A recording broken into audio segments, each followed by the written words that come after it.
Hello, everyone, friends, colleagues, acquaintances, and Doug Ford's dietitian. Welcome to the 8th episode of the Communal Conversation. I'm Yosef Zeldman here with my guest, AJ Deutsch. More on AJ in a minute. First, we got to mention our sponsor to keep the lights on around here. I keep saying that, even though I could probably do the lights just fine. This week's episode of the Communal Conversation is brought to you by our amazing sponsors over at EV Direct. EV Direct is the home of the Evolute, a smart multi-user electric vehicle charging system for condominiums. Go electric or go dig for oil. This week's episode is also sponsored by Custom by Shara. More on that at the mid-break. AJ, welcome to the show. Welcome to the Communal Conversation. So we've actually never met. Yeah, I don't know who this person is. Yeah, I sort of just like dragged you in from the street. AJ, huh? It's an interesting name. Yeah, it stands for apple juice. Apple juice, right? Yeah. Interesting. Okay. I get that a lot. They're like, "Oh, like why did your parents name you after like a beverage?" I'm just like, I don't know. You got to ask them. So I'm of course being a little satirical because I've known you longer than I've known most people. Definitely true. I think we met in kindergarten. Yeah, that sounds about right. Yeah. We knew each other. Well, we've known each other for a long time, but through elementary school, I think when did you leave Eitz Chaim? I left Eitz Chaim after grade 6. You came in grade 4, I believe. Yes, because I was at a different school that completely lost funding, right? Because Jewish education is so stable. And yeah, right. So then once you left elementary school, I mean, we still sort of vaguely saw each other, but definitely through high school, we kind of lost contact. We followed each other on social media, maybe would send something here and there, but I haven't actually seen you in years. Yeah, it's been a while. Yeah. So, but with that context out of the way, AJ, you want to tell us who you are, what you're doing, where you've been? Firstly, I'm AJ. Okay. Yeah, I don't know. In terms of life, just kind of haven't really been doing much. As you know, I graduated the same year as you, kind of. Graduated. Didn't get great marks, didn't get into university, it's all good. Yeah. I don't really think it's a race. Kind of have time to go back, get some marks up, get into a better program, that kind of stuff. That's kind of what I'm aiming to do. So I haven't really been doing much, just working, saving up some money for the future, and then hopefully, if things go well, applying to Ryerson for sports media for next year. Ryerson University is a university in downtown Toronto. They have a lot of students, I think, right? It's pretty big. From what I hear, yeah. Yeah. And sports media, you said. Yeah. Okay, sports media. So this is actually one of the topics I wrote down. So AJ, he is wearing a Toronto Maple Leafs sweater for those who are not watching the video version of the podcast. And if you're not watching the video version of the podcast, subscribe on YouTube anyway, because I'm going to be releasing a bunch of other videos. Sorry, I got to plug myself. Sports media. So you are very into sports, as far as I know, from what I can tell from your feeds and such, and your desperation to sell a Leafs jersey. I sold it today. You sold it! Good job. Okay, yeah. I was worried about that. So sports is not something I'm very familiar with.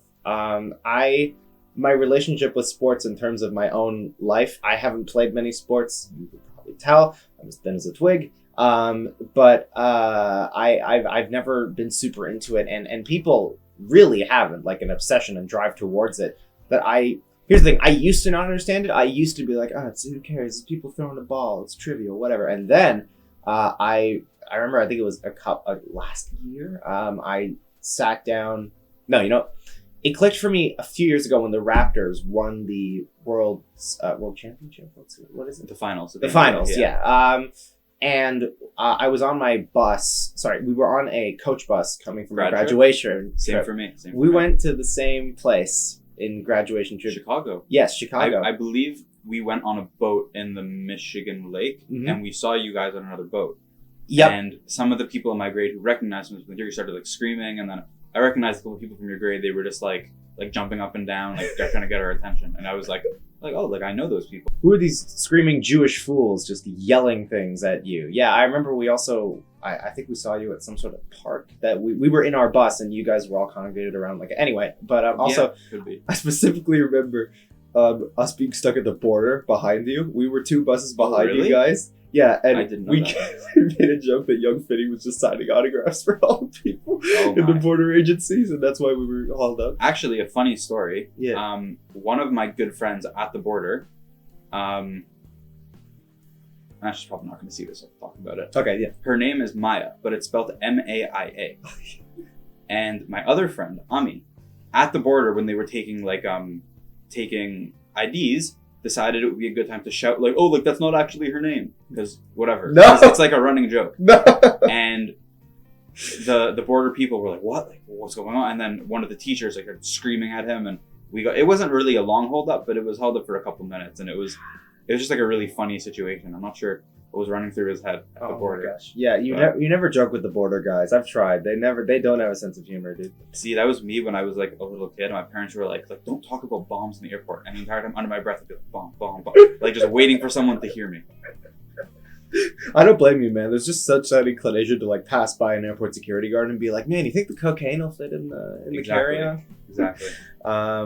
But sorry, got a little sidetracked. Yeah, I forgot. So we both went to different schools. I went to Yeshiva at Orchaim, and you went to Chat. I went to Chat. Both private Jewish day schools. Ended up at the same place at the same time in terms of our graduation trip. Mm-hmm. But I was saying that on the bus home from Chicago to Toronto is when the final game was taking place. And when the Raptors won, I remember being very heavily invested in that game because everyone on the bus was like, "Oh, what's going to happen?" We've got like one laptop, we're all huddled around on a bus. And then when they won, we almost crashed the bus. Like everyone was jumping and celebrating. And our teacher was like, "You guys crazy? You're going to crash the bus." We were like, yeah, it was amazing. And then that was further implemented for me last year when I went to my friend Nikir's house. Good guy. We, him and a couple of other people I know, we watched a Raptors game just randomly. And I was like, okay, I get it now. like I get the thing of, he's going to get, he's not going to get it. Is that out of the zone? Is that like, all that stuff. It's not something I really understood as a child, but maybe you could talk a little more about what sports mean to you and why you think people are so invested in it. Yeah, for sure. But I just wanted to say our experience for the Raptors finals was very different. I actually, despite obviously living in the Toronto area, I hate the Raptors. Oh, really? Yeah, I'm a fan of the Portland team for no specific reason. I just started watching them when I got into basketball.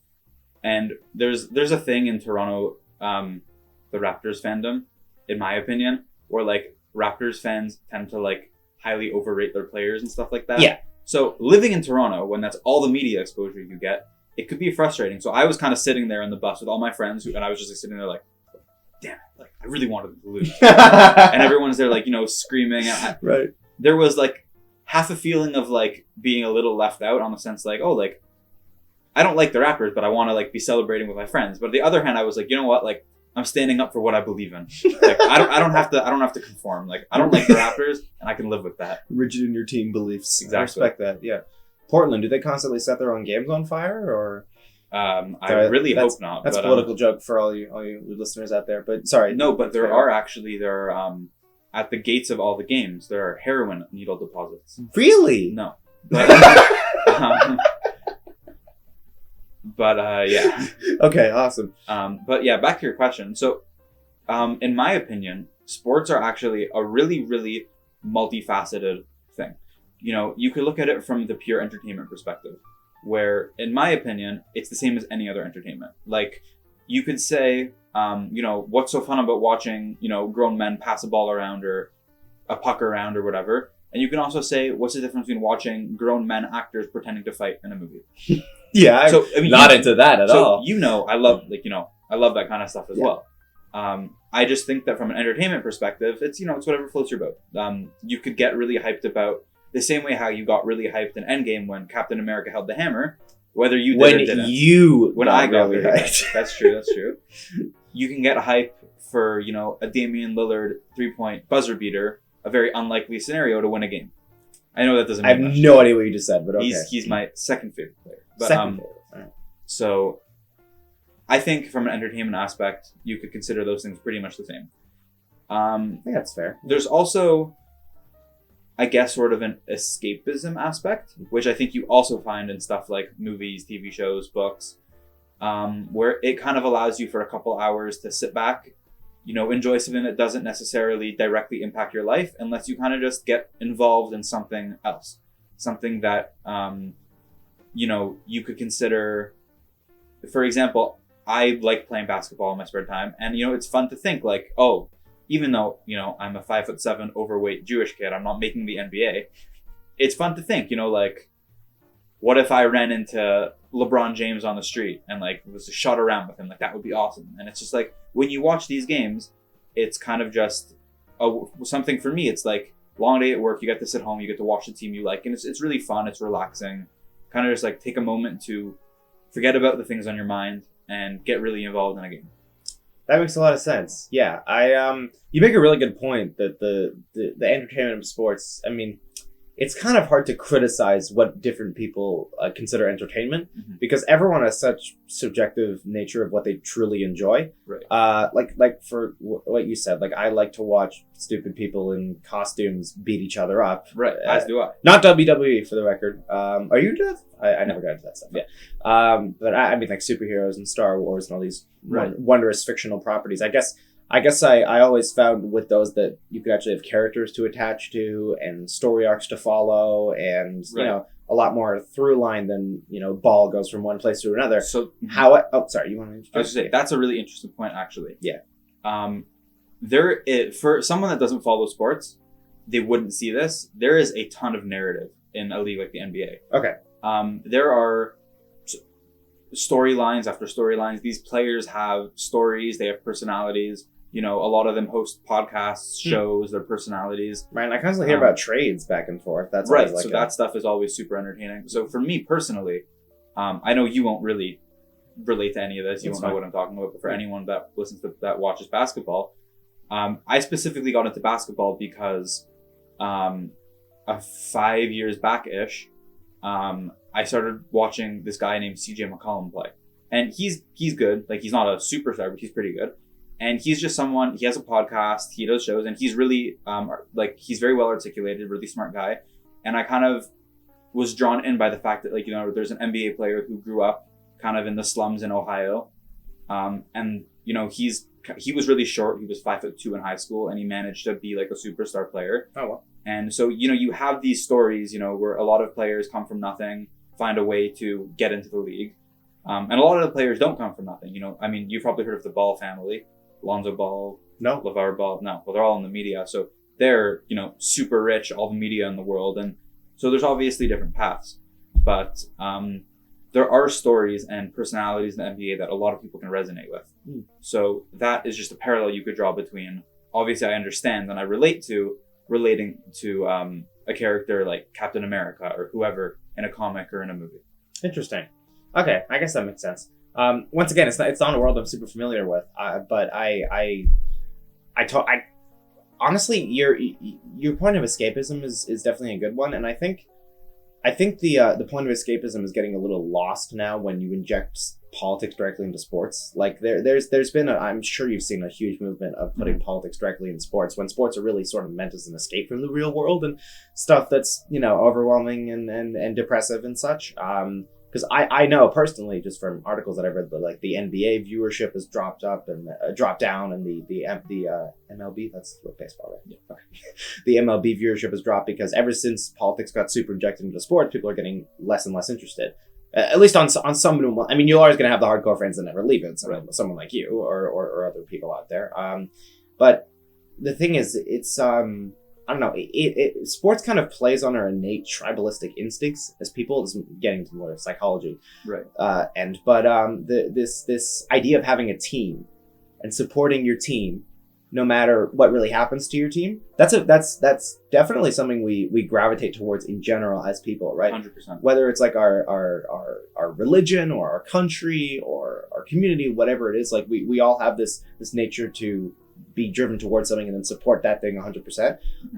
It's a lot easier to do with sports than with politics, I will say, because if you're hardcore Democrat, hardcore Republican, doesn't matter what it is. If you're just that, you don't ever criticize your own side and you tribalistically are just like, everything my side does is good. Definitely don't want to be doing that. That's definitely a bad idea. Right. You always want to be self-critical, but it's different with sports. Sports actually gives you like you know, there's no ethical policy being decided within sports. It's people throwing a ball back and forth. Sorry, I don't mean to minimalize it, but for sure, I understand. I don't know. Do you think there's credence to what I'm saying? Yeah. So I mean, before we touch on the politics in sports, I just want to say there is an crazy camaraderie that comes with being a fan of a team. And for basketball, I can't relate to it as much because I don't live in Portland. But as everyone who knows me knows, I'm a crazy fanatic Leafs fan. Like, insane. And obviously growing up and living in Toronto, you meet a lot of people who are also hardcore Leafs fans. And there is no better feeling than like celebrating like a Leafs win or whatever with like those guys. And the funny thing is, I made so many friends over the course of my life that are people that I would never have spoken to if I didn't see them in a Leafs jersey or if they didn't post something about the Leafs on their Instagram story or whatever. And I think there's a special thing in sports. No matter who the person is, no matter what they do socially, no matter who they are, if two people are Leafs fans, I can't speak for other fan bases, but are Leafs fans, like anyone is cool talking to anyone about it because it's the Leafs. Like it's a common ground that everyone loves, everyone can relate to, and you get like a really strong, even almost like a family aspect that's like really really hard to replace, and it's like a really valuable thing to me. Yeah, that's sort of like, if you put a bunch of Jews in a room, they'll put a bunch of Jews in a room, they'll have 10 opinions on how to screw in a light bulb. But Jews don't like each other. depends on the group. But if you get all the Jews of the same group, maybe then there is this sort of camaraderie and brotherhood and celebration. Interesting. That makes a lot of sense, honestly. Yeah. So in terms of politics and sports, so are you someone who's invested in politics in any sort, or? I used to be really into politics around grade 10, 11 area. Mm-hmm. And then I kind of took a couple hundred steps back. And now I like to keep up on the general happenings. I don't really I have opinions. I don't really express opinions that much. Okay. Not because I'm afraid of people hating on me or whatever. I don't see the point. Generally in politics, you're not going to change someone's mind. They're not going to change your mind. Generally, the way I see it. And I'm confident in my opinions. Right. I'm good to just have my opinions, live by my opinions, and I completely respect that. That probably makes life a lot easier, honestly, because you're not constantly getting into arguments with people. I agree. In grade 10 and 11, I had a certain pride about me where I was like, whether or not I was known as it, I thought to myself like, oh yeah, like I was one of the kids in the grade that like if I disagreed with someone politically, like, I was gonna show them up and whatever. Did you have a Ben Shapiro face? No. Yes, I thought yes, that. Yes. Absolutely. Yep. And you are not the only one. Yeah, he's very captivating. Yes, but whether or not I agree with him on everything doesn't matter. I think for someone like him, there should be an inherent respect on the way he debates. Yeah, that is very impressive. Whether or not you think he's right, whether or not you agree with him, I don't think anyone could doubt that he's very smart. Yes. And he knows what he's talking about. Whether or not he comes to the right or the wrong conclusions, I don't know. That's our interpretation. Right. No, you're not going to hear people calling Ben Shapiro a moron, even if they disagree with him on everything. Well, I mean, you hear them. People will, but I don't think that's valid. I agree. Like, it's the same with people on the left who are very, very well educated, but come to different conclusions. Like, absolutely. Someone like Noam Chomsky, who I completely disagree with on most things, still a very smart guy who's read 1 billion more books than I have. Like obviously, 100%. I can acknowledge that.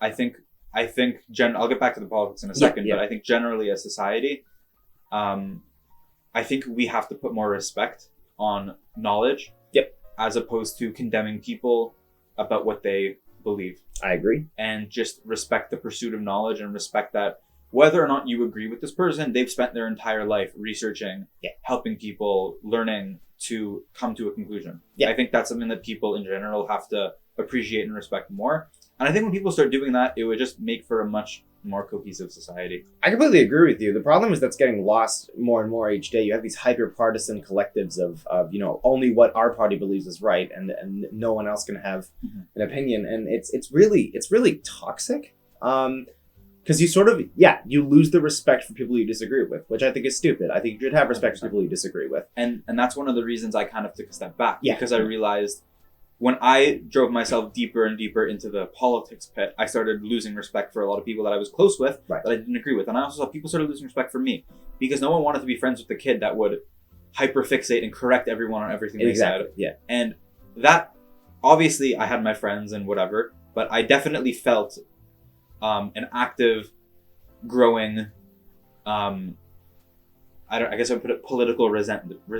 Yeah. And then I kind of also once you do that and you take a step back, you're able to reflect on your own beliefs. Yeah. And become a lot more moderate in them, which I think is something that everyone should do at times, is to look back at what they believe in and look at all that and wonder. Especially post high school, because Right. high school you're a kid and you don't know a lot and you believe a lot of things. Definitely re-examining those 100%. views. I agree.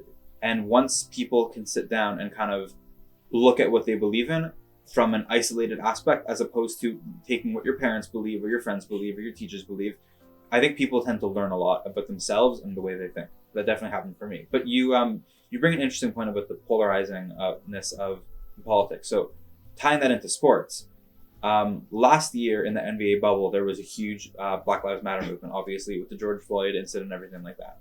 And a lot of NBA viewers were very split.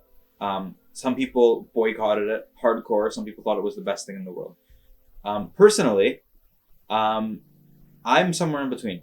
Yeah. You make the point, obviously, that from an escapist standpoint, I don't want to go home to watch a basketball game after work. I'm tired and hear about people getting killed and all the depressing stuff. But at the same time, I understand that these people who are playing in the NBA, a lot of them are, part of a population that may feel like they're at a disadvantage society. Yeah. And these people have a voice, and I think they absolutely 100% have a right to use it. And if they feel like them sitting out a game or putting a message on their jersey or the court is going to help their cause, I 100% support it. I think that a lot of people who were maybe on the right-wing side of the aisle who didn't like that, it was a hypocritical view in terms of free speech. Right. I think that, obviously these people are getting paid to play. The only thing is, we don't know what goes on behind closed doors. I'm 100% sure that whatever they put on their jersey or the court or whatever they do is approved by the league. The league stands with them. And whether or not I personally want to see it in the league, and whether personally I agree with the message, personal opinion, right. Whether or not I want to see it when I'm watching sports, I don't think that's relevant, because I think the people who are playing, who are the people that it directly impacts, their voice and their perspective to me is a lot more important. And if they feel like they want to use everything they can do to promote social change, I think they have all the right in the world to do so. So then, why do you think that? Sorry, you know what? I agree. So okay, free speech is very important to me. I'm a big believer in the First Amendment because I think even if someone horribly disagrees with me, even may say very nasty, terrible things about me, they should be legally protected to do that. I don't care. Like that's very important to me. So I'm with you on the free speech point. The only problem I have is that these multi-conglomerate sports entities, which I admittedly you know a lot more about than me, don't really care about free speech, because you can only say certain messages on those jerseys, or only certain messages or narratives can be put forth, right? Like if you want to inject politics into sports, fine. Do whatever you want. These are independent companies. Like I'm not going to step in and say that you can't do this. Obviously, do whatever the hell you want. But the fact that you can only push one side, like I know there was an NBA player who tried to put Free Hong Kong in the jersey, and the NBA wouldn't let him for obvious reasons, right? Like, and at the same time, that gets into what angers me a little more, or at least annoys me, is when certain sports figures, which once again you know a lot more about than me, will come out and say their political opinions and express these ideas, which they totally have the right to do, but then completely ignore other tragedies in the world in favor of one specific narrative. Like I think the worst offender is probably the NBA in terms of their China policy, and in terms of I think there was an NBA someone on the NBA who tweeted out against the CCP, and LeBron James came in and criticized them for doing that. Yeah, it was the Daryl Morey, either the GM or the owner of the Houston Rockets. Right. Yeah. That's awful. We need to be talking about China and what they're doing to their Uyghur Muslim population, or their general population, the social credit system. Right.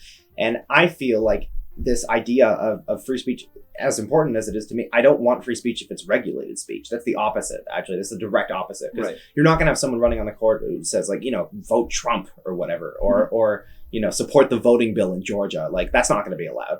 So I don't know how great I feel about it if it's only for one side. So here's my perspective on that. I definitely agree with the concept. that you're saying. I think that regulated speech is not free speech. And I think that the league as an organization is wrong for censoring certain points of views and the other. But they have the right to do it. Well, I don't think it matters if they have the right to, because I think it matters more what they should and shouldn't do. Got it. However, from a player's perspective,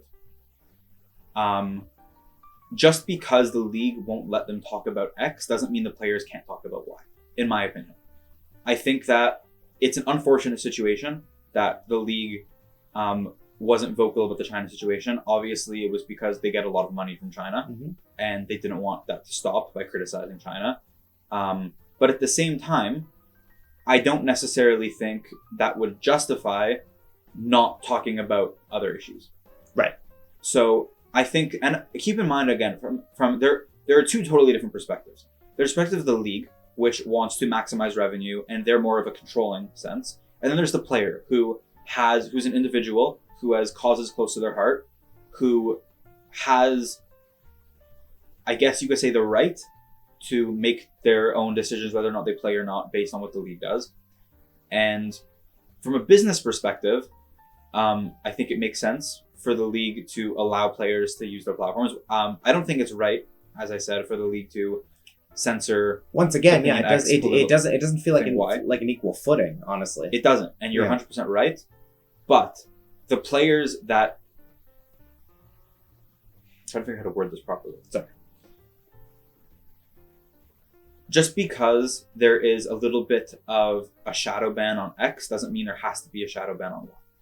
I think if you have two social issues, it's better to talk about one than zero, in my opinion. I guess I agree with that. The only thing where I think it's a real issue is you have players who may not be qualified to be considered as political authorities, becoming political authorities. Acting as though they are. Well, that's a general problem in celebrity culture, not just with sports. But So I was going to say that isn't just the sports thing. That's anyone who is anyone who has a platform tends to sway people who don't, people who follow them.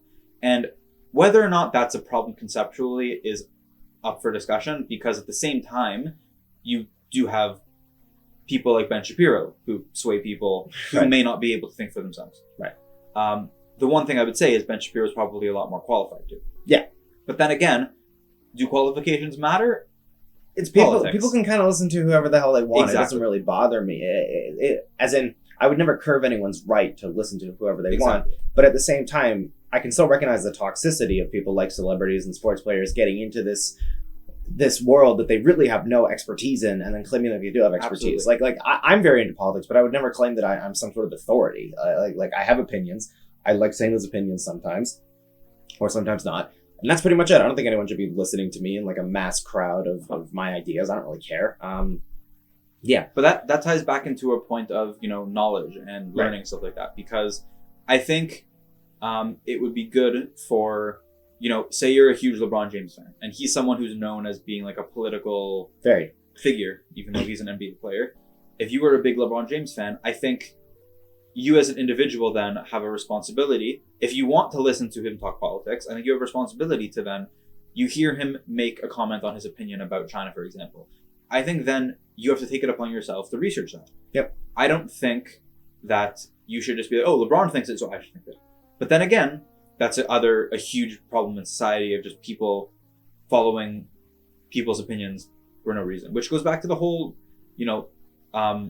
pursuit of knowledge concept of how you should do your best to research and develop opinions and all that kind of stuff. Not just take everything at face value. Exactly. Yeah. And that's something that I've really, really tried to do the past couple of years. And I think it helped me make like tremendous self-improvements, because it's not even politics. You can use that into the way you treat people. You can use it towards morality. You can use it towards religion. You could do it towards a job even. Your philosophy on working for someone, or an attitude while working, or something like that.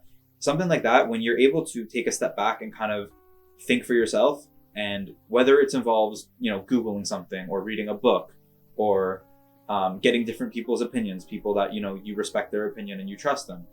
When you combine all of that, I think it really allows an individual to maximize themselves. Absolutely. And you're right. That shift that shift in thinking is not something that just carries through in politics. Probably one of the most important shifts in your life is when you start, I think, discerning logic and emotion, and that's not something that's just exclusive to politics. I mean, Right.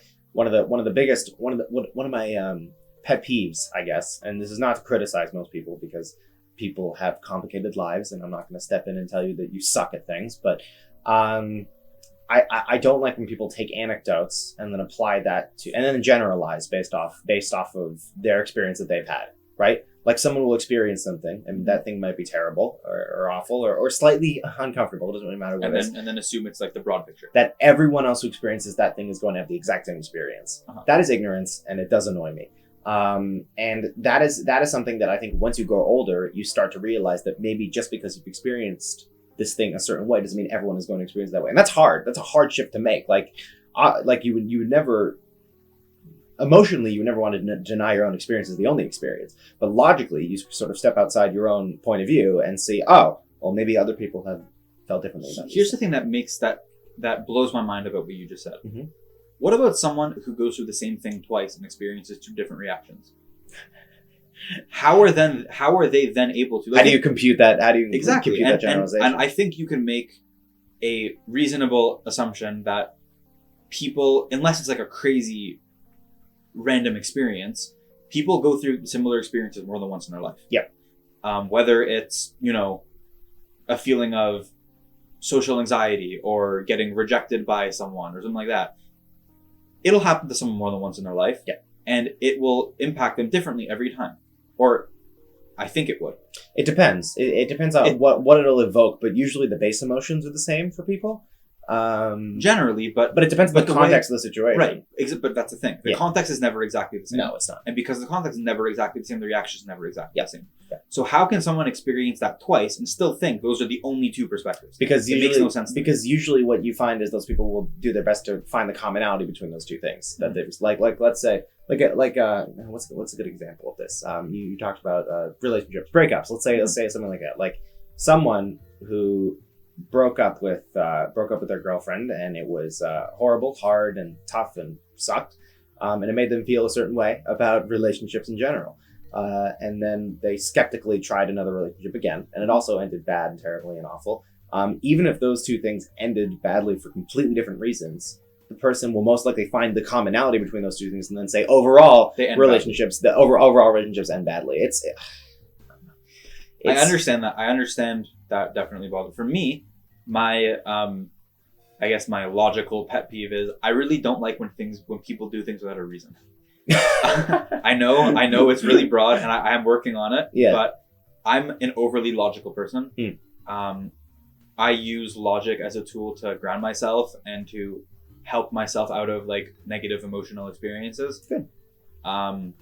So for me, it's really tough when I see people doing things that either they haven't thought through or don't have any logical purpose or whatever. And it's a little hypocritical because I as well do certain things. Yeah, we're all human. That from a purely emotional standpoint. But obviously it's a lot easier to criticize someone else and criticize yourself. And it's something I'm working on. But it definitely is something that from a logical aspect, it's like I try and do as many things as I can from a logical standpoint. I try and do things, even if it's not necessarily logical, I try my best to think about everything I do. Right. And figure out, why am I going to do this? Is it going to help me? Is it going to hurt me? Et cetera, et cetera. So it could be frustrating at times to not, and I guess I would try and help people do the same, but at the same time, I'm kind of understanding that it's not for everybody. Yeah. There are a lot of people who are more emotionally ruled than I am. Yeah. And obviously I have emotions. I have very strong emotions. Yeah.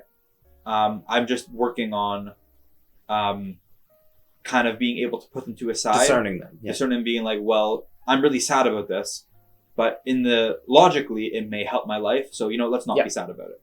And that doesn't necessarily mean I'm not going to be sad about it. No. But it helps me cope a lot better. So you're talking about a bit of a pet peeve of people doing things for no reason. It's definitely something I used to feel very strongly, which is something I will talk about after we read our mid-break sponsor.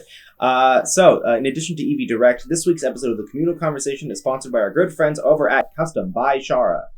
Looking for a gift to give your friend, family, or significant other? Want something unique and personalized for any occasion? Custom by Shara delivers custom, complex, hand-drawn portraits of anyone and everyone at affordable costs. Check out at Custom by Shara on Instagram to place your order and tell them we sent you. Once again, check out at Custom by Shara on Instagram to order your custom portrait today. Also follow the Communal Conversation on Instagram if you're not doing that. So you talk about a sort of pet peeve, and I don't want to, ironically, I don't want to generalize what your actual feeling on that sort of thing is, but I used to feel that very strongly in terms of like what I believe is right and logical, and the things that I do can be right and logical, and that when people do things outside of that or radically outside of that, it's like, what the hell are you doing? Why are you doing that sort of thing? I'm struggling with that a little bit. Yeah, I'm getting better, and I'm trying to get better because I realize it's not necessarily a great personality trait. Yeah, the turning point for me, honestly, came in late high school, when I learned that objectivity doesn't really exist. Now, I don't know if you agree with me on this. Elaborate. Okay, so this is something actually, funny enough, mutual friend of ours, Dove, and I talked about on episode 2 of the Communal Conversation. He would. Yes, he would. So I think objectivity is a concept. I think there are things that are objectively true about this universe. I don't think you can actually have people that fully think objectively. I think it is basically impossible from a psychological perspective. We are always going to be blinded or controlled by some sort of bias, or piloted by our pre-assigned experiences or schemas or ways of looking at the world. That's not to say people don't have the capacity to be more objective than others. But I think the actual idea of being objective as a human is impossible to obtain. I really do. I think no matter what you do, no matter how much you study, no matter how much you attach yourself, you're still human and you're still going to be regulated to some emotion. So yeah. So what would you say then if I were to tell you that killing is objectively wrong? I would disagree with you, because I even though I think killing is objectively wrong, other cultures don't see it that way. So then you get into a much more interesting conversation of cultural Yes, you do. and moral relativism. Yes. Which is an 1,000-hour conversation for another time. So which I'd be happy to have, and I'm sure Dove would as well. Yeah. If you remember, what did he have to say about it? Like a general. Yeah, he's a pretty hard believer in moral relativism. For those who don't know, moral relativism is this concept that morals are not necessarily objective. They are just sort of contextual to whatever culture or society precedes them. The thing is that I don't know where I fall, because I don't necessarily believe in moral relativism. Because I'm an Orthodox Jew. I do think there are some objective morals out there that have been set forth by God. But at the same time, do I think that even if those, like the Bible, okay, like let's say the Old Testament, the First Testament. I think that stuff on in my perspective is pure good and true and right, because I have to believe that it's written from God, or I've chosen to believe that it's written from God, so God can't really make any mistakes in the concept of God. Even if he sets out objective morals that I think are right and good, do I think humans are necessarily achieving those? No. I really think that we all have to sort of divorce ourselves of this concept of objectivity. Not in terms of, because I don't want people to just say, oh, everything's subjective, who cares? Like everything's an opinion. But at the same time, I want people who truly think that they're really objective to realize, like, I don't think there is an objective right way to live life. I don't think there's an objective set of exactly how to do certain things or principles. And I think when we tell ourselves that we are objectively right, we're constantly lying to ourselves.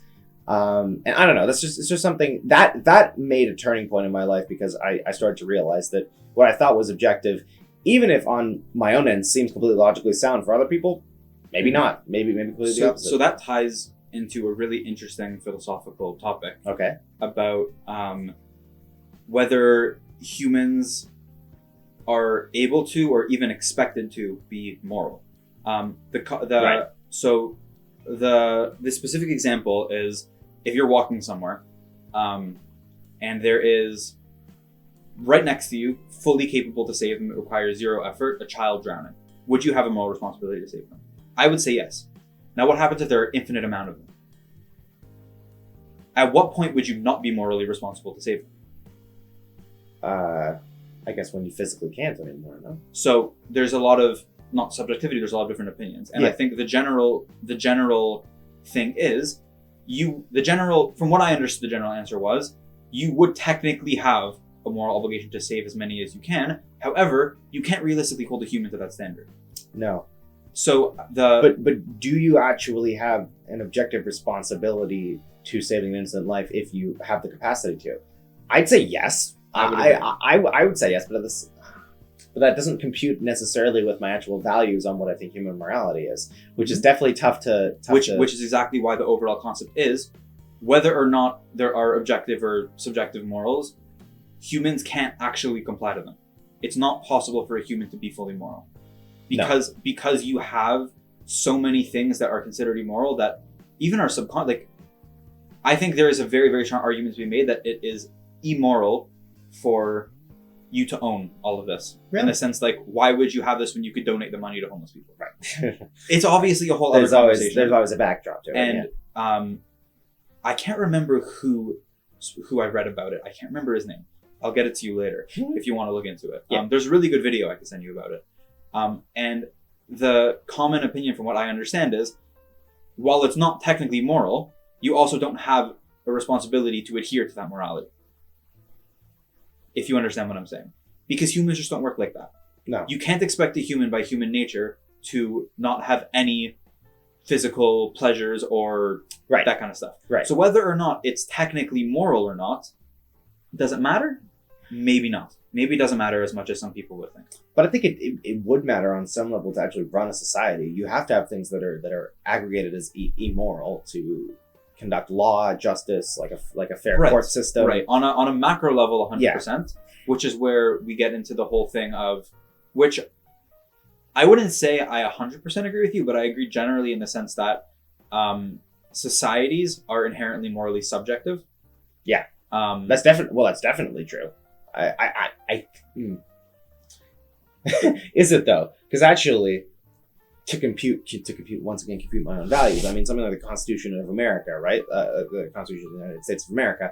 I think that stuff written in there are principles that are just fundamental to humanity, not necessarily exclusive to America, right? Like the right to free speech, the right to defend yourself, the right to live.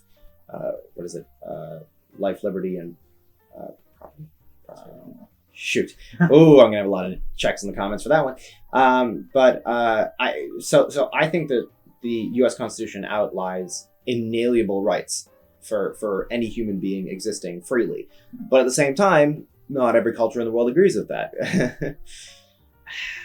Would you say that even though those cultures don't necessarily agree with it, they would still have a right to it?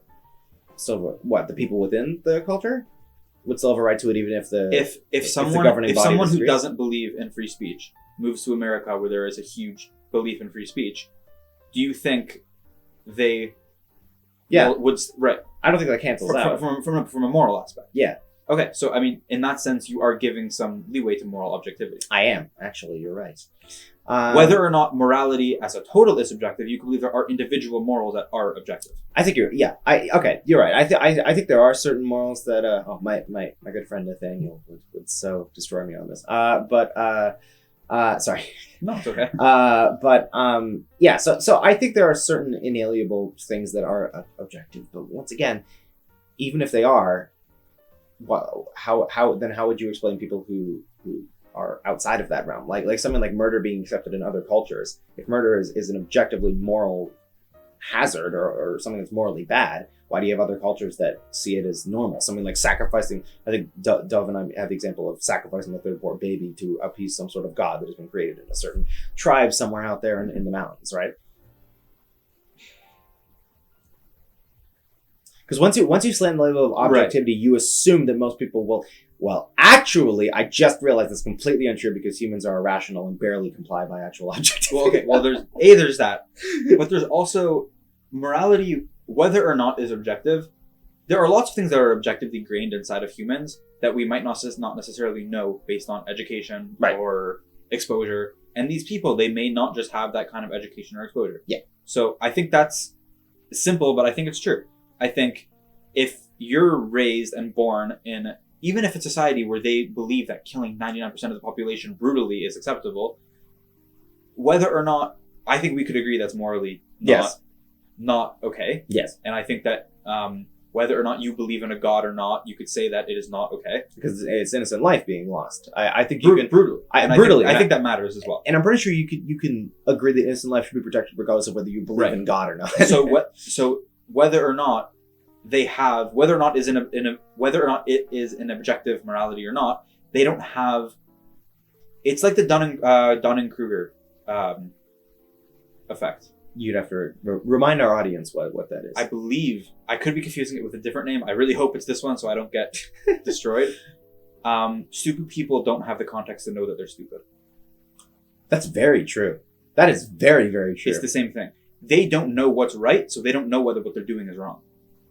People who are ignorant don't necessarily have the actual capacity Exactly. to step out and say, wait, that's wrong, because they literally don't have those recesses in their mind. Exactly.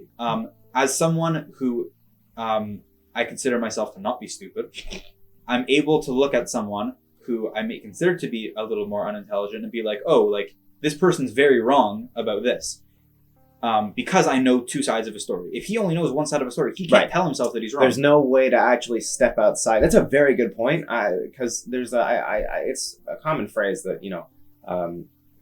what is it? Smart people ask all the questions and stupid people act like they have all the answers. Because they don't know all the answers. Because they don't know all the answers, Exactly. but they act like they do. Because from their perspective, they do. Because they don't know that there's anything else to it. Right. Which is why you could relate that to this. Maybe the word stupid's a little much. I'm just using it as a I know what you mean, but like less intellectually capable people, right? Like people who are like dumber.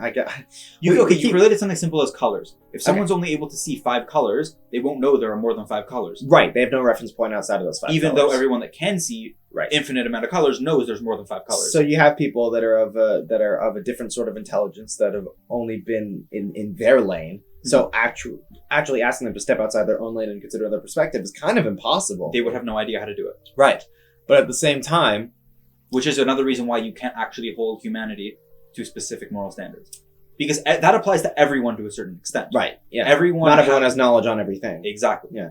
Exactly. So you can't, whether or not there are inherent things that are inherently immoral or moral, it's impossible to adhere to it on a huge level because everyone, even entire societies, are a victim of that effect to certain extents. Interesting.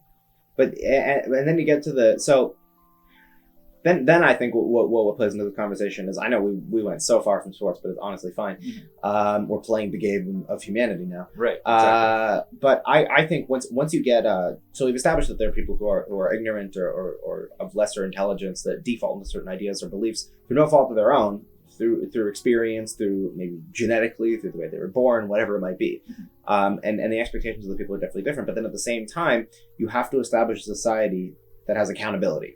This gets into a whole other discussion, but I think accountability in society is very important. And this is something that is being constantly discussed in media, in homes, in politics, of holding people accountable for crimes that they commit. Right. So you can have accountability in a society when you have a general society that agrees on morals. Yes. So here's whether or not those morals are 100% correct or not, you could still have accountability in a culture that promotes murder. You could just have accountability for the other things that they deem to be societally wrong. Oh, that's true. Right. So if murder is okay, but stealing someone's property is not okay, then you can prosecute them for that, even though murder. So then you get to, and I apologize for I brought this up on another episode, but because I wrote a paper about it recently. Mm-hmm. The Hitler Youth. This is one of the most fascinating psychological phenomenon that I've found, and I like to study this in particular. I know it's a little weird that an Orthodox Jew likes to study about the Hitler Youth, but it's his birthday today. It is his birthday today. It's his birthday. Oh God! All right. Happy. Say what you want to say. Free speech. Happy 420. We never actually found his body. You know that, right? Yes. The body in the coffin, that skull is of his wife's. It's not Hitler's. I didn't even know there was a coffin. Oh, yeah, no, Hitler's body's not in that coffin, so we don't actually know where it went. There's documentary filmmakers that are going from like ancient Nazi city to Nazi city all across America to try and figure out what actually happened. It's crazy. But seriously, they never recovered Hitler's body. Conspiracy theories freak me out. Yeah. No, I'm not big on conspiracy theories, but that is actually factually true that we don't know where Hitler's body is. I believe you. Hitler Youth. So I think in this context, so we like to look at things as very black and white in society generally. That's even the people who who recognize there's a lot of gray, like you and I. Sometimes we'll default to the black and white narrative. That's just what we're used to doing, or putting things in small categories. But Hitler Youth, you had a bunch of kids who were children, and they were raised to believe a certain thing. They were raised to believe that their country, which horribly lost World War I and was losing on almost every front politically and militarily, all of the, economically especially, all of their problems, at the root cause, there was, the cause of their problems was Jews, right? And gypsies and cripples. The economic crash kind of lent itself to that. Yeah, right. Because the Jews were the moneylenders. Exactly. Yeah. Well, you had the I believe it wasn't the Orthodox Jews, but you had the more secular Jews that defaulted into the banking industry and then ended up crashing the interest rates, right? Jews that were a little more detached from the religion and more into this gets into the whole other Jews around the world theories, but yeah, no, I agree. Yeah. So there was a societal scapegoat because there were people who were in power who were Jewish that were responsibility for the economic fall of Germany. No question. But you can't blame all Jews for the actions of a few Jews. It's like blaming all white people for the actions of a few white people, or same with African Americans, whatever it might be. Right. But still, the narrative logically to a child makes sense. Our country is in complete turmoil and it's downturn and bad. So, and the Jews are causing problems. So let's get rid of them. And whether or not it makes sense or not, children are just really easily moldable. That's the thing. Yeah. So these kids are then raised to be a part of the military. The education system gets completely destroyed in Germany. I read a lot about this. The education system was completely overrun by the Hitler Youth. They were pushing out older professors and teachers, saying that we can't have older people teaching. It's got to be the young people. The young fresh minds are the ones who are teaching everything. Mm-hmm. And as Hitler actually said, if the one who controls the youth controls the generation. Mm-hmm. That's an actual quote from him. I know it very well. Yeah. And it is true. So the point I'm trying to get to is ultimately you have a bunch of kids that then, stuck in this narrative, go out and do terrible things. They kill Jews, they kill gypsies, they kill cripples, gays, they run the concentration camps, they fight in the German military, right? Like they kill innocents and hostages and such. So on one end, that's morally terrible, and we can all agree it's morally reprehensible to kill innocent people. On the other hand, and I hate to say there's another hand, but can you really blame them? If that's the only thing they were taught and the only metric by which they view the world, can you necessarily blame them for their actions? No, but you can blame the people that taught them. Absolutely. But once again, you have one of these Hitler Youth in a court before you. They killed 30 Jews in a gas chamber, whatever. You can prove that they definitively flipped the switch. Do you prosecute them? Yeah, because there's a big difference between committing a crime and... Okay, sorry, let me explain. Yeah. Whether or not they are to blame. Okay, blame is an interesting word to use. Right. There's a couple different definitions you could use. There could be a conscious, actively doing it, which could be a sense of blame, whether or not he flipped the switch, or he was brainwashed, or he was on drugs, or whatever, which you could then make an argument that he wasn't responsible at all. Right. And then there's the blame in the sense like, well, he thought that he was doing what was right. You could still prosecute someone for doing something they think they were right of, according to your society. Of course. It happens all the time. Yeah. So, as a society now, we know that what they did was wrong. It doesn't matter if they knew what they thought was wrong. If anything, that might make it worse, because they believe that killing people is right. Yeah, which makes it even more so that you want to prosecute these people. In general, I would argue against that. I would say that if someone was actively aware they were doing something wrong and did it anyway, that's probably worse than someone who's just sort of convinced that killing is... As in, someone who's convinced that killing is fine, that's a lot more understandable as to why they would commit certain actions than actively knowing what I am doing is wrong, but I'm going to flip the switch anyway. That's straight up. I mean, that's like second or first degree murder. Okay, yes. The legal definitions I don't think matter. Right, yeah. But the two, the thing... I'm just thinking like the mens rea, which I don't know if you've studied law, but to actually have the intent to commit a crime, you fully have to be aware that... Okay, so there's two sides to it. Okay. There's one side of intent. So yes, the person who knows it's wrong and is doing it might be more evil. However, the person that thinks it's correct is probably more dangerous to society. Definitely more dangerous. That's definitely a good point. Which is why it doesn't necessarily... Because they don't have the shame, so they have nothing to actually hold back against. Right, they think it's right, so they'll do it on a whim. That's what sociopathy is, or psychopathy. Sure. Yeah. So I think they might be... Whether or not, from a legal standpoint, you want to prosecute them more or less, I think they would... I would rather have someone who thinks it's okay to kill someone off the street as opposed to someone who doesn't think it's okay. I agree with that. Yeah, that makes sense. Because another thing that might maybe play into it, this is just off the top of my head, someone who doesn't think it's okay to kill will do it anyways, probably has boundaries to it, or limits. Whereas someone who knows it's wrong to kill, yet will kill someone out of anger, willingly out of anger, they maybe won't kill their friend, or they maybe won't kill their family. Seems like a tough argument to make. Maybe they will, maybe they won't. You don't know. But someone that thinks it's okay to kill, will kill anyone. Like, it's okay to kill them. Right. But you just made the argument on behalf of someone who thinks it's not okay to kill would be more likely to, but kills anyway, would be more likely to kill more people than the person. No, opposite. Opposite. Okay, so yeah, just to clarify. Yeah. Yes, I agree with you that someone who doesn't view killing as wrong is a lot more likely to kill more people than someone who does know that it's actively wrong. Back to your question of whether or not you can prosecute them if you blame them. Yeah. Yeah, I think you can. If they were under, I still think you can. For the record, if they were literally like medically brainwashed, like maybe not. Something really cool example. Mm-hmm. My grandfather is a neuroscientist, and he works in. He does a lot of criminal, like review boards, testing people to see if they're allowed back in society, or before people are tried, seeing if they're able, like mentally competent to be held for trial. So there's this one case where a delivery truck driver ran over an old woman, like point blank, like right in front of her, totally ran her over. Jeez. He claimed he didn't see her. Obviously, if you run someone over, you didn't see them, you're still going to be charged. It's still manslaughter. Exactly. Yeah. However, they did the psych evaluations on this person, and he was fully mentally stable, except his visual perception was off the charts awful. Wow. Horrible. Absolutely horrible. And there was like a huge thing whether or not he was able to be held accountable, because he literally didn't have the physical skills to be able to see that woman. No one thought he was a bad person. Yeah, he felt horrible. Yet he was a delivery truck driver his whole life? I think he was new, actually. Okay, all right. Whether or not the delivery hiring system made a good choice by hiring him, I don't know. But so then you can get into more of a thing whether or not they are literally mentally capable of whatever. I would say, in the case of the Hitler Youth, they had the mental capacity to say no. Whether or not they were in a context to, I don't really think that matters, in my opinion. I think it does. I think actually the context does matter, because just taking away the Hitler Youth example, and listen, people can feel free to disagree with me on this. I'm totally fine with that. But I believe, like, it's been a strong belief of mine for a couple of years in studying this stuff, that listen, if I'm not Jewish, I've got my wife and kids.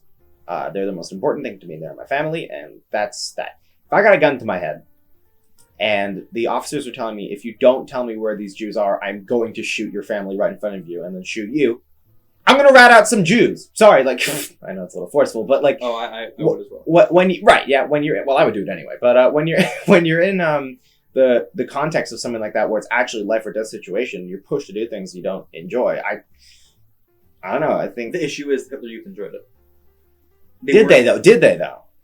Well, actually, a lot of them did. I think you can. I think you can make a logical assumption based on the way they were raised and the fact that you already acknowledged they thought it was the right thing to do, that they did enjoy it. Right.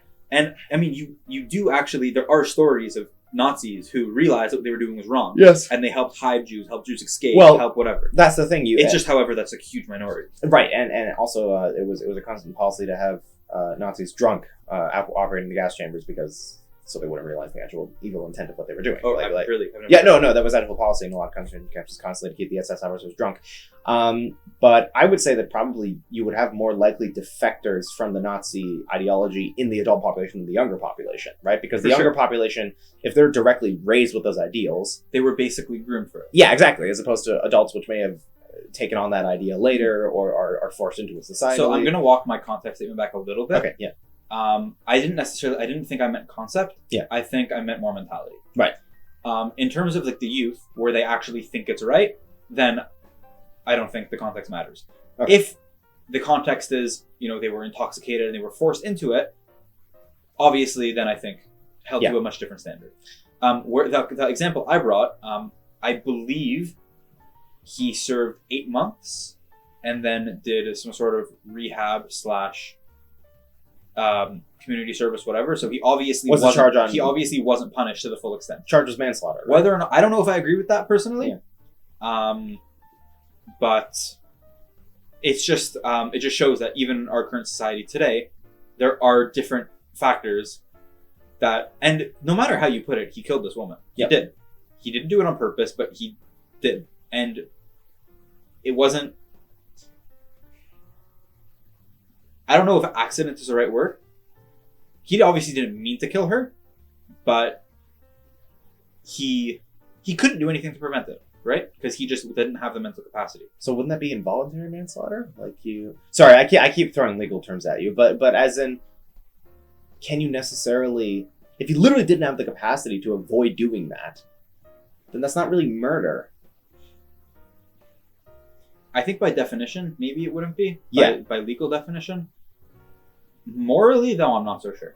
Morally, you think it's still murder, even if it was completely out of the range of... Well, you're right, yeah. On an individual level, no. On a societal level, yes. Yeah. I think you couldn't set a precedent that anyone who isn't 100% responsible just gets away free. 100%. Well, that's the problem. That's actually why I brought up accountability in the first place, because from going more from our discussions of ignorance and how people react to that or how it shapes people, is I believe that no matter how ignorant you may be, you still need to be held societally accountable. Exactly. At the same time, I'm a big concept of putting yourself in someone else's shoes. Even if they are rotting away in jail, like someone like a Nazi or Hitler Youth or whatever it might be, and maybe they deserve that accountably, you have to research and recognize where someone would get an idea like that, where that sort of ideology would foment from, and to look at it prospectively and definitely prevent it in the future, I'd say, right? Like, sorry, the mic's not very stable. But yeah, so it's not, I'm not even necessarily saying these things to like get people off of doing crimes, because I'm a very big believer that we need police in society and we need crimes to not happen. most people do agree with that. Even if they may scream otherwise, they do. Like the people who scream that they hate the police are going to be the first to call them if their house gets broken into, because we need these systems to stay alive and to be protected. But at the same time, I don't know. I'm big into going past the big black and white narrative, something like Nazi versus Jew, and looking a little deeper into it and saying, well, maybe it's not necessarily that easy all the time. So personally, I think the overarching concept in question is finding the balance between responsibility and morality. Yep. There's obviously a scale of whether or not someone's 0% responsible to 100% responsible, and whether or not something is 100% good or 100% bad or whatever. And I think you need to find a level where you determine what is considered bad and what isn't considered bad. And my opinion on whether or not someone should be held responsible for something that they didn't do on purpose sways a little bit. Yeah, I'm with you on that. It's a really complicated discussion to have, because on the it could one be a case-by-case thing. Exactly. On the one hand, you don't want to, just criminalize and ruin people who made mistakes across the board. But at the same time, you can't just let people make mistakes. No. It's like someone who's schizophrenic murders someone. It's like, even though they have a mental illness that might be telling them to do certain things, you would still prosecute them on well, what would you prosecute them on? You prosecute them for murder, but you would probably send them to a different sort of treatment than someone like an actual So I was going to murderer. say a little bit earlier. Well, then you get to the problems of the prison system, which are not exactly geared towards recovery. I'm a huge supporter of prison reform. Yeah, me too. I believe 1,000% that prisons, as a concept, should focus on rehabilitation as opposed to punishment. It depends. It depends, though, because some people you really can't change. True, but as a concept. Yeah. And I believe most people you can. Obviously, most criminals in general, because criminals are such a sliding scale. You have people that most criminals, yes, that need financial help and rob a lady. But the people on the higher end, people who are the serial killers that do. That's what I mean. I'm saying but I think those are definitely the minority criminal population. Definitely true. So I think obviously, you need to have some sort of prison system, jail system for the people that are way beyond help. That if you let them out back inside, are going to go kill 100 people and decapitate them and sew their arms onto their legs and stuff like that. Man, what have you watched? But the general orientation you're saying should, especially in lower end crime, should be towards how do we get you back to not doing these things, not necessarily. Right. And I even consider lower end crime to be something like theft. Even Yeah. big theft, like robbing a bank. Or even like an armed robbery. Those kind of people. I don't think they're irrecoverable, more, but I'm not going to lie. I irrecoverable. think there is a way to actually shift them away from thinking that is right. And whether or not it's, support systems or people sometimes they just need love or help or stuff like that. At the same time, though, it doesn't mean that when I watch the local convenience store get robbed, I'm like, oh, I wonder what that guy's going through right now. It's like, nope, you're going to prison. Of course not. Sorry. However, obviously, they're going to be in prison, aren't going to live a great life. No, yeah. You don't spoil them with steaks and plasma TVs and whatever. No, unless you're in Norway. Flat screen, whatever. But you make a focus on helping them. Yeah. And giving them, like, the necessities that they would need to be helped. I think that you don't makes want to sense. spoil them, but No. you do what you can.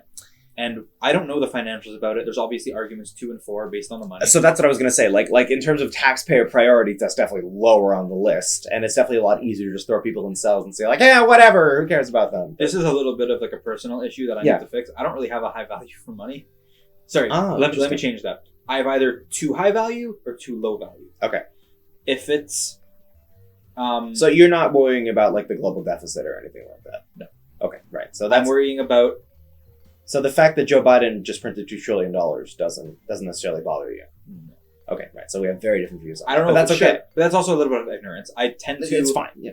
Not care a lot about like global finance stuff like that, just because a lot of it doesn't make sense to me, and a lot of it, I just don't enjoy it. It bothers me. It scares me. So you'd probably be a little more socially liberal then in terms of actual spending and taxpayer policy. My concept, whether or not, tell me where it falls on the system. My concept is I want as many people to have as much money as they can. Sorry. I want as many people to be able to afford as much as they can. Having money and affording are different things, because having money could also mean the prices go way up. Well, that's okay. Then that would sort of fall under the liberal view of price ceilings and control of things to be affordable, like rent control, which I'm definitely not a fan of. Okay, but however, you also have to, maybe not rent control, because if people aren't paying a lot of rent, the person who owns the house isn't going to make enough money. So so they will stop building properties and there will be less houses. So that's why I'm not necessarily in favor of that. Right. Okay. It needs not. I'm talking more on a system level, not an individual level. How would you control things on a systematic level to be more affordable? I have no idea. That's why I'm not into this kind of stuff. Right. That's what. So I'm a libertarian. Which really, yeah, socially. What you're talking about is socially the opposite of libertarianism. No. I didn't say I want to control stuff. Okay, fine. I said I would want the government / society to find, in an ideal situation, I don't know if it's possible, an ideal situation, a way that everyone agrees with, that works for everyone, to help people live a higher quality of life. That's it. It doesn't have to be through controlled prices. It doesn't have to be through rent control. So that could fall under anything. It's just it's the different metrics of how you would achieve that. Like, exactly. Like someone who's I don't know anything. Okay, so someone who's on big government would say like, oh, so it's the government's jobs to come and fulfill people's lives and give them what they need and so on and so forth. And someone on the conservative end will say, so let's power the free market to create more of these things and to allow the economy to actually run, and that will ultimately lead to better choices for more people. Honestly, this is kind of what I think. Mm-hmm. You could tell me whether or not it makes financial sense. I guess I told you I don't know that much about that kind of stuff. Yeah. I understand the concept and I understand the right of someone being a billionaire. Mm-hmm. I completely understand the pursuit of wealth, generational wealth, all that kind of stuff. If I were a billionaire, I would donate $900 million to help people that have less than me. Okay. It's that kind of stuff.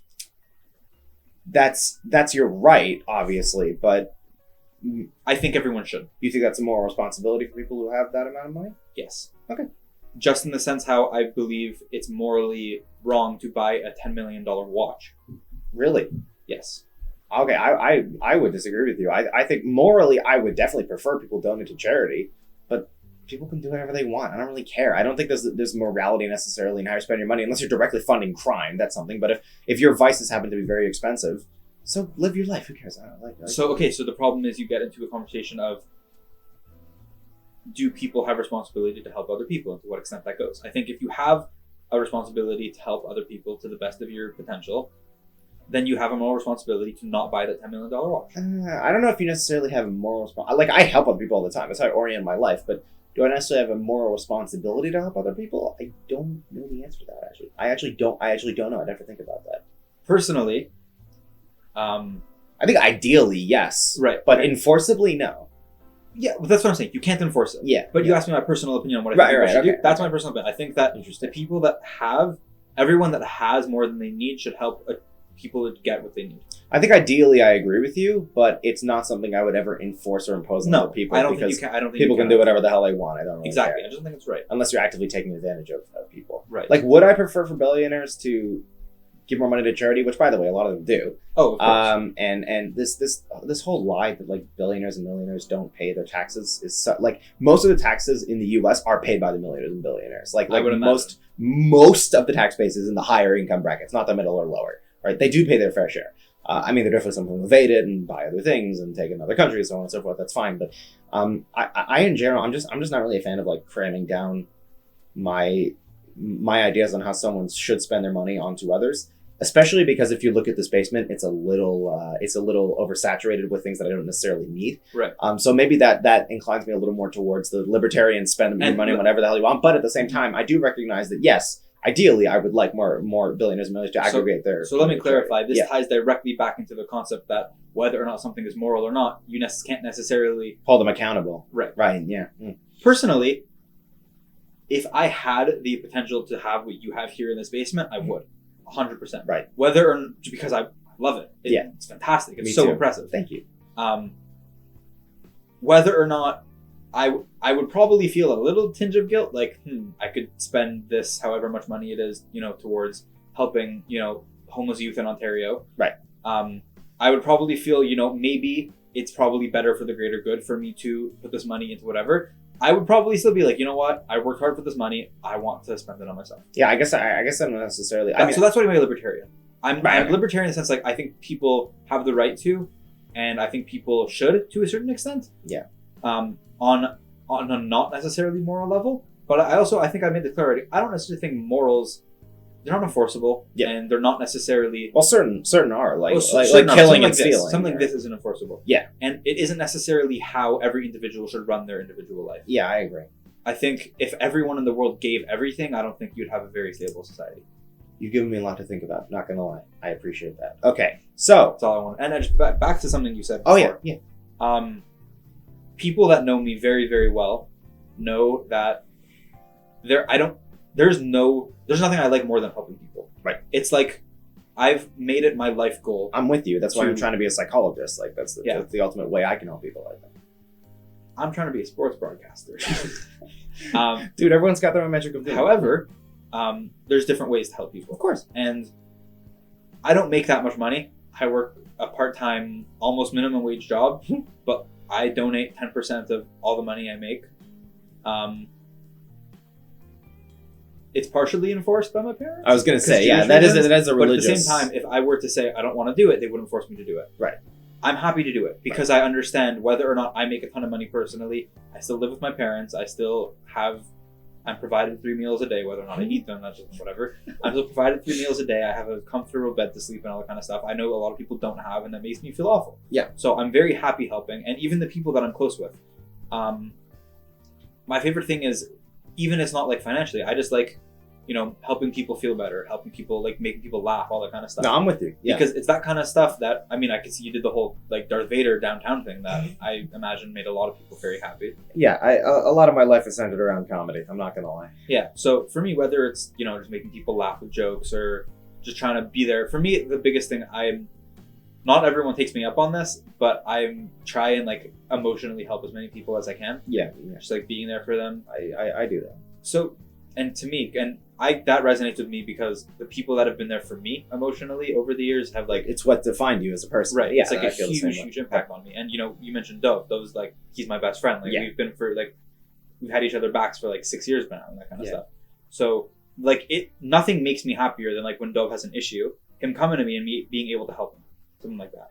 Like that for me is like, it's the best. I agree with you. And I try to do that on my own life. But what I always try to do is whenever I help people and they actually get past whatever they're dealing with, I never attribute that to me. I always attribute it to the person and their own strengths. And I always tell them, like, even though you listened to me and you did this, that's great. Don't make this my accomplishment. This is your accomplishment. Oh, it's not this about is something that you fulfilled. So it's not about my accomplishment. I know. Yeah. I just want to be there to help them. Yeah. No, I get that. Yeah, I think that makes sense. I don't. At least I don't consciously take any credit for it. Right. I don't. It's not something I generally talk about. I don't tell them like, oh, look, this wasn't me. This was you. Whatever. It's not something I say. It's more just like, oh, like I try to do that because don't worry. Like I'm happy to help. Like right. it's your happiness is what matters most. Right. I would say that too, but I usually try to enforce that this is an accomplishment that you made on your own because that ultimately leads to people feeling more self-sufficient than necessarily leaning on others. That. Okay, it's fair enough. It's something I've recently adopted. But yeah. Okay. Anyway, we have reached the end of our show here. We talked about a lot of things. Yes, a lot of very good content right here. Is there anything you want to say? Close off. Where can people find you? Something you want to advertise or? Can I do some self-promotion? Do whatever you want. Man. Yeah, so I have a podcast as well. Ooh. And me and my friend Ari, we're trying to, as I said, I'm trying to get into sports media. So we started a hockey podcast and a hockey Instagram page, and we're trying to extend to YouTube, stuff like that. Right. It's starting off a little slow. We're kind of rebranding now. We're going to pick it up soon. It's called The Hockey Hut. If anyone wants to give us a follow on Instagram, the username is _hockey hut _. The podcast is available Spotify, basically everywhere you can find them. According to the website, it's not available on Apple Podcasts, but we have listeners on Apple Podcasts. So I don't know how that works. Technology. Yeah, it's just called the Hockey Hut Podcast. Hockey Hut, maybe it's like an NHL podcast, Hockey Podcast, I don't remember. Right. If people would be able to support that, that would be awesome. Definitely do that, guys. We've got lots of stuff coming. If you're not into sports, I get it.